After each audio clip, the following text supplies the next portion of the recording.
नमस्कार, रूबरू देख रहे हैं। मैं हूं आपके साथ शिवानी रतूड़ी। अलीगंज अग्निकांड पर अब सियासत भी शुरू हो चुकी है, जहां मामले में जांच जारी है। एसआईटी का गठन किया जा रहा है, आरोपियों पर शिकंजा कसा जा रहा है, एफआईआर दर्ज हो रही है। वहीं राजनीति का पारा भी हाई है। अखिलेश यादव इस मामले में सरकार से सवाल कर रहे हैं, व्यवस्था पर सवाल उठा रहे हैं, लेकिन अब उन्हीं सवालों के कटघरे में वो खुद खड़े हो गए। इतने बड़े हादसे के बाद अखिलेश का इसमें राजनीति करना अब उनको ही महंगा पड़ता दिखाई दे रहा है, क्योंकि जब फाइल खुली तो ऐसे सच सामने आए कि समाजवादी पार्टी की रणनीति का कच्चा चिट्ठा पूरी तरह से खुलकर सामने आ गया। इस मामले में किस तरह से यह अवैध बिल्डिंग खड़ी हुई और इसकी जड़ें बैठी और ये कैसे इल्लीगल तरीके से चल रहा था, और अखिलेश यादव अब इस मामले में क्यों फंस गए और कैसे फंस गए, आइए जानते हैं विस्तार से। अलीगंज अग्निकांड पर सियासत तेज, एनओसी और नक्शों की जांच की मांग। अलीगंज अग्निकांड में सियासत अखिलेश यादव के एक बयान से शुरू हुई है। अखिलेश ने केजीएमयू ट्रॉमा सेंटर पहुंचकर अलीगंज अग्निकांड के घायलों से मुलाकात की और उनका हालचाल जाना। इस दौरान उन्होंने कहा कि अलीगंज में हुई अग्निकांड की ये घटना सामान्य नहीं है। साथ ही उन्होंने मांग की कि भाजपा सरकार के कार्यकाल के दौरान पास किए गए सभी नक्शों को और जारी की गई एनओसी की निष्पक्ष जांच कराई जाए, ताकि भविष्य में इस तरह के हादसों को दोबारा होने से पहले रोका जा सके। भाजपा सरकार में भ्रष्टाचार सीमा चरम पर पहुंच चुका है। अगर निष्पक्ष जांच कराई गई तो भाजपा से जुड़े लोग दोषी पाए जाएंगे, ऐसा अखिलेश का कहना है। उनका कहना है कि बच्चों और नई पीढ़ी की मौत किसी भी परिवार के लिए सबसे बड़ा दुख है। अखिलेश यादव ने कहा कि अलीगंज का अग्निकांड बेहद दुखद और दुर्घटना है, जिसमें बड़ी संख्या में लोगों की जान चली गई। उनका कहना है, आग लगने के दौरान बच्चों ने अपने माता पिता को फोन किया, कई लोगों ने फायर ब्रिगेड को भी सूचना दी, लेकिन समय रहते मदद नहीं पहुंच सकी। इस हादसे में कई परिवारों ने अपने बच्चे खो दिए। अखिलेश यादव ने कहा कि भाजपा सरकार में भ्रष्टाचार के कारण छात्रों की जान चली गई। उन्होंने याद दिलाया कि इससे पहले भी लखनऊ में कई अग्निकांड हो चुके हैं, जिसमें लोगों की मौत हुई। उन्होंने हाल में झोपड़ियों में लगी आग और चारबाग क्षेत्र में हुई आगजनी की घटनाओं का भी उदाहरण दिया। साथ ही कहा है कि लिवाना होटल अग्निकांड को भी कोई नहीं भूल सकता।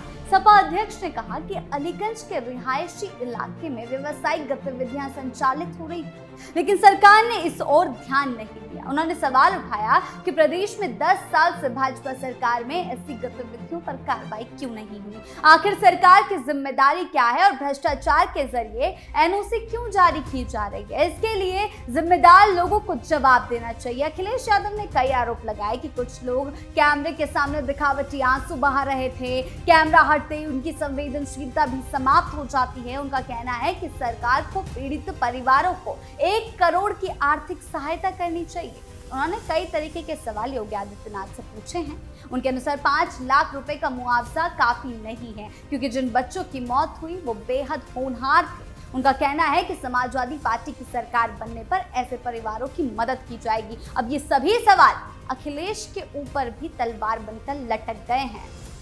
अखिलेश के आरोपों पर बीजेपी का पलटवार, अवैध बिल्डिंग पर सियासी घमासान, पुरानी फाइलों से उठे नए सवाल। अखिलेश के ये सवाल अब उल्टा उन पर ही भारी पड़ते नजर आ रहे हैं, और वो कैसे?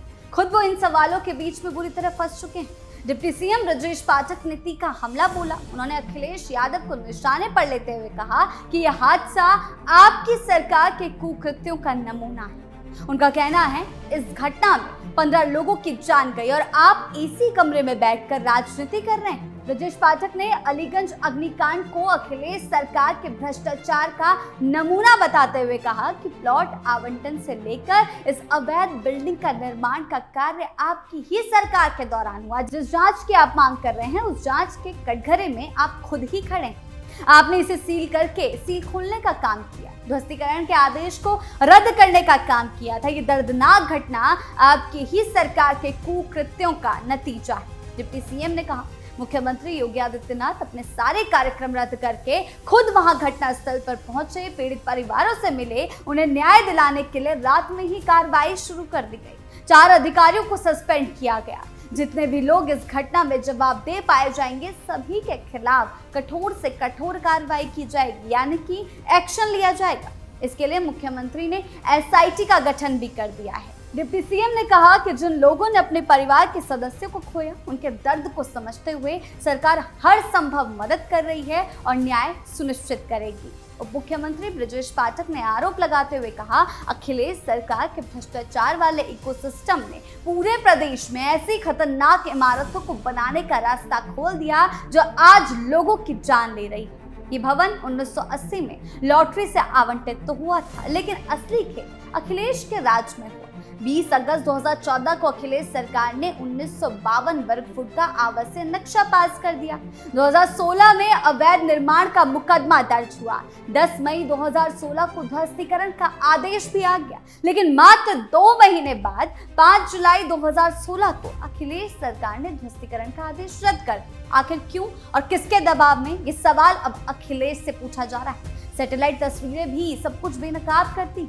दिसंबर 2015 में प्लॉट बिल्कुल खाली था, मगर फरवरी 2016 में निर्माण शुरू हुआ। जून 2016 तक इमारत बनकर तैयार हो गई, यानी नियम और कानून को ताक पर रखकर मनमाने ढंग से नक्शा पास कराया गया, निर्माण कराया गया और सब अखिलेश सरकार के नाक के नीचे चलता रहा। क्या अखिलेश के समय किसी अधिकारी पर कार्रवाई हुई? क्या कोई जवाबदेही तय हुई? बिल्कुल नहीं। यह अग्निकांड अखिलेश यादव सरकार की भ्रष्टाचार और लापरवाही का जीता जागता सबूत है और ये सभी नियमों के तहत सामने आ रहा है। तस्वीरों और सामने आ रही जानकारी को देखकर राजनीतिक गलियारों में ये चर्चा तेज हो गई कि इस पूरे मामले में अखिलेश यादव और उनकी पार्टी के लिए कई असहज सवाल खड़े कर दिए। विपक्ष लगातार आरोप लगा रहा है कि उनके शासनकाल के दौरान जिस अवैध निर्माण को समय रहते कार्रवाई करके हटाया जाना चाहिए था, उसे बचाने की कोशिश किया गया। अब जब इस मामले की परतें खुल रही है तो ये सवाल उठ रहा है कि आखिर उस समय संबंधित अधिकारियों और जिम्मेदार लोगों ने कठोर कदम क्यों नहीं उठाया? अखिलेश यादव ने कुछ क्यों नहीं किया? अभी तो वो सरकार से जांच की मांग कर रहे हैं, लेकिन जांच की मांग में वो खुद ही फंस गए। इसी वजह से ये मुद्दा केवल अब अवैध इमारत तक नहीं रहा, इसके पीछे संभावित दबाव, प्रभाव, निर्णय प्रक्रिया को लेकर भी चर्चा शुरू हो चुकी है। वर्तमान में जांच एजेंसियां और सरकारी विभाग पूरे मामले की गहराई से पड़ताल कर रहा है। ये पता लगाने की कोशिश की जा रही है कि इसमें भ्रष्टाचार और आर्थिक लाभ तो नहीं जुड़ा हुआ है। अगर जांच में किसी तरह की अनियमितता सामने आती है तो जिम्मेदार लोगों के खिलाफ कार्रवाई की जा रही है। सरकार का कहना है कि अब हर उस दस्तावेज और फैसले और प्रक्रिया की जांच की जा रही है जो शक के दायरे में है, ताकि सच्चाई जनता के सामने लाई जा सके। हालांकि किसी भी निष्कर्ष पर पहुंचने से पहले जांच पूरी होना और सभी सबूतों का सामने आना जरूरी है। अखिलेश यादव की भी परतें खुल रही है, उन पर भी एक्शन हो सकता है। फिलहाल ये मामला राजनीतिक और प्रशासनिक दोनों स्तरों पर चर्चा का केंद्र बना हुआ है और लोग जांच के अंतिम निष्कर्ष का इंतजार कर रहे हैं। जांच के घेरे में पुराने फैसले, अधिकारियों पर सरकार का एक्शन। आपको बता दें, जहां एक तरफ इस मामले में इतना बड़ा खुलासा हुआ है, पुरानी सरकारों की पोल खुल चुकी है, वहीं दूसरी तरफ योगी सरकार एक्टिव है। जगह जगह पर कोचिंग सेंटर्स की जांच की जा रही है। 100 कोचिंग सेंटर जांच की रडार पर आ चुके हैं। इस मामले में योगी सरकार भी कार्रवाई तेजी से कर रही है। अधिकारियों को भी बख्शा नहीं जा रहा है। अब घटना के बाद जांच शुरू हुई तो 16 अधिकारियों की कुंडली तैयार हो गई। इसे एलडीए देर रात जिलाधिकारी के माध्यम से शासन को सौंपेगा।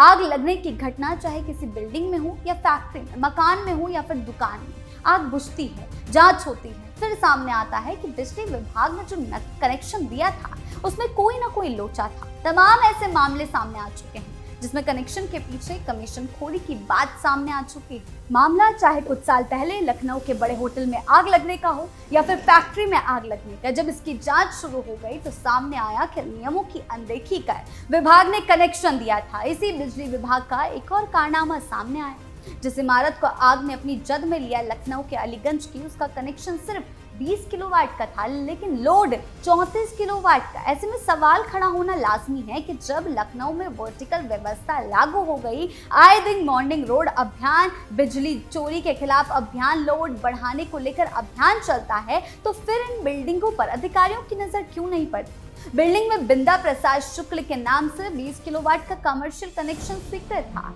लेकिन बिजली विभाग के अधिकारियों ने नियमों को दरकिनार कर दिया। पिछले 3 महीने से निर्धारित सीमा से कई ज्यादा बिजली की खपत हो रही थी, पर इस पर और कोई ध्यान नहीं दिया गया। विभागीय रिकॉर्ड के मुताबिक अप्रैल महीने में यहाँ 24.30 केवीए, मई में 28.66 लोड दर्ज किया गया है, जबकि जून माह में तो यहाँ का लोड बढ़कर 34.10 केवीए हो गया। एक तरफ इस मामले में अखिलेश यादव फंस चुके हैं, उनके कच्चे चिट्ठे खुल रहे हैं, दूसरी तरफ सरकार भी एक्शन मोड में है। ये पता लगा रही है कि कैसे बिजली विभाग की इस मामले में संलिप्तता थी। अधिकारियों की लापरवाही की जांच पड़ताल की जा रही है, अधिकारियों पर भी शिकंजा कसा जा रहा है। एफआईआर से लेकर सभी कानूनी प्रक्रिया पूरी की जा रही है और जल्द से जल्द इस मामले में दोषियों को सजा मिलेगी। आपकी इसको लेकर क्या राय है, हमें कमेंट सेक्शन में जरूर बताएं। धन्यवाद।